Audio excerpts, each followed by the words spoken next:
కార్తీక పురాణము 26వ అధ్యాయము 26వ రోజు పారాయణము. దుర్వాసుడు శ్రీహరిని శరణు వేడుట. శ్రీహరి హితబోధ. ఈ విధముగా అత్రి మహాముని అగస్త్యునితో దుర్వాసుని కోపము వల్ల కలిగిన ప్రమాదమును తెలిపి మిగిలిన వృత్తాంతమును ఇట్లు తెలియజేశాను. ఆ విధముగా ముక్కోపి అయిన దుర్వాసుడు భూలోకము, భువర్లోకము, పాతాళలోకము, సత్యలోకములకు తిరిగి తిరిగి అన్ని లోకములలోనూ తనను రక్షించువారు లేకపోవుటచే వైకుంఠమందున్న శ్రీ మహావిష్ణువు కడక వెళ్ళి వాసుదేవ జగన్నాథ శరణాగత రక్షణ బిరుదాంకిత రక్షింపుము. నీ భక్తుడైన అంబరీషునకు నీ కీడు చేయదలచితినే నేను బ్రాహ్మణుడను గాను ముక్కోపినై మహాప్రాధము చేసి తిని. నీవు బ్రాహ్మణ ప్రియుడవు. బ్రాహ్మణుడైన భృగు మహర్షి నీ యురముపై తన్నినను సహించితివి. ఆ కాలి గురుతు నేటికి నీ వక్షస్థలం నందున్నది. ప్రశాంత మనస్కుడివై అతనిని రక్షించినట్లే కోపముతో నీ భక్తునికి శాపం ఇచ్చిన నన్ను కూడా రక్షింపుము. శ్రీహరి నీ చక్రాయుధము నన్ను జంపవచ్చుచున్నది గదని దుర్వాసుడు శ్రీమహన్నారాయణును పరిపరి విధముల ప్రార్థించెను. ఆ విధముగా దుర్వాసుడు అహంకారమును వదిలి తనను ప్రార్థించుట చూచి శ్రీహరి చిరునవ్వు నవ్వి, దుర్వాస నీ మాటల యథార్థములు. నీ వంటి తపోధనులు నాకు అత్యంత ప్రియులు. నీవు బ్రాహ్మణ రూపమున పుట్టిన రుద్రుడవు. నిన్ను జూచినవాడు 3 లోకములందు భయపడకుందురా. నేను త్రికరణములచే బ్రాహ్మణులకు మాత్రము ఎట్టి హింస కలిగించను.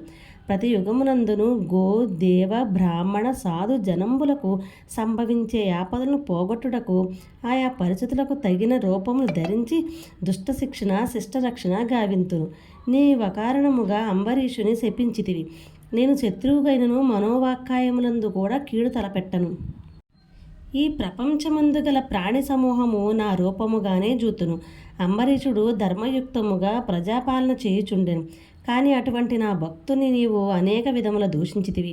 నీ ఎడమపాదముతో తన్నితివి. అతని ఇంటికి నీవు అతిథివే వచ్చి కూడా నేను వేళకు రాని ఎడల 12 గడియలు దాటకముందు భుజింపుమని అంబరీషునకు చెప్పువైతివి. అతడు వ్రతభంగమునకు భయపడి నీ రాకకై చూచి చూచి జలపానము మాత్రమే చేశాను. అంతకట్టే అతడు అపరాధం ఏమీ చేశాను? చాతుర్వర్ణముల వారికి భోజన నిషిద్ధ దినములందు కూడా జలపానము దాహశాంతికిని పవిత్రతకును చేయదగినదే కదా. జలపానం అనురించిన మాత్రమున నా భక్తుని దూషించి శపించితివి. అతడు వ్రతభంగమునకు భయపడి జలపానము చేసినాడు కానీ నిన్ను అవమానించుటకు చేయలేదే. నీవు మండిపడుచున్నను బ్రతిమాలి నిన్ను శాంతింపజేయచు చూచెను. ఎంత బ్రతిమాలినను నీవు శాంతింపనందున నన్ను శరణు వేడెను. నేనప్పుడు రాజు హృదయములో ప్రవేశించినాను. నీ శాపఫలము 10 జన్మలలో అనుభవించుదునని పలికిన వాడిని నేనే. అతడు నీ వలన భయము చే నన్ను శరణు వేడుచుండెను. కానీ తన దేహము తాను తెలుసుకునే స్థితిలో లేడు. నీ శాపమును అతడు వినలేదు. అంబరీషుడు నా భక్త కోటిలో శ్రేష్ఠుడు, నిరపరాధి, దయాశాలి, ధర్మతత్పరుడు. అటువంటి వానిని అకారణముగా దూషించితివి. అతనిని నిష్కారణముగా శపించితివి. విచారింపవలదు. ఆ శాపమును లోకోపకారమునకై నేనే అనుభవింతును. అదెటులనినా నీ శాపంలోని మొదటి జన్మ మత్స్య జన్మ. నేను ఈ కల్పమును మనువును రక్షించు నిమిత్తము సోమగుడును రాక్షసుని జంపుటకు మత్స్య రూపమెత్తుదును. మరికొంతకాలమునకు దేవదానవులు క్షీరసాగమును మదించుటకు మందర పర్వతమును కవ్వముగా చేయుదురు.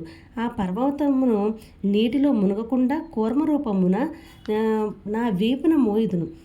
వరాహ జన్మమెత్తి హిరణ్యాక్షుని వధింతును. నరసింహ జన్మమెత్తి హిరణ్యకశిపుని జంపి ప్రహ్లాదుని రక్షింతును.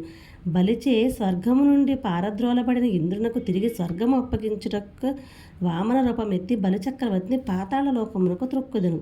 భూభారమును తగ్గించుటకు క్షత్రియులను బ్రాహ్మణుడై జన్మించి భూభారమును తగ్గింతును. లోకకంటకుడుగా రావణుని చంపి లోకోపకారము చేయుటకు రఘువంశమున రాముడనై జన్మింతును. పిదప యదువంశమున శ్రీకృష్ణునిగను, కలియుగమున బుద్ధుడుగను, కలియుగాంతమున విష్ణు చిత్తుడను, విప్రుని ఇంట కల్కి అను పేరున జన్మించి అశ్వారూఢుడనై పరిభ్రమించుచు బ్రహ్మదేవద్వేషుల నందరను మట్టుబెట్టుదును. నీవు అంబరీషునకు శాపరూపముననిచ్చిన 10 జన్మలను ఈ విధముగా పూర్తి చేయుదును. ఇట్లు నా దశావతారములను సదా స్మరించు వారికి సమస్త పాపములను హరింపజేసి వైకుంఠ ప్రాప్తి నొసంగుదును. ఇది ముమ్మాటికి తథ్యము. ఇట్లు స్కాంద పురాణాంతర్గత వశిష్ఠ ప్రోక్త కార్తీక మహత్యమందలి షడ్వింశాధ్యాయము 26వ రోజు పారాయణము సమాప్తము. ఓం నమ శివాయ. హర హర మహాదేవ శంభో శంకర.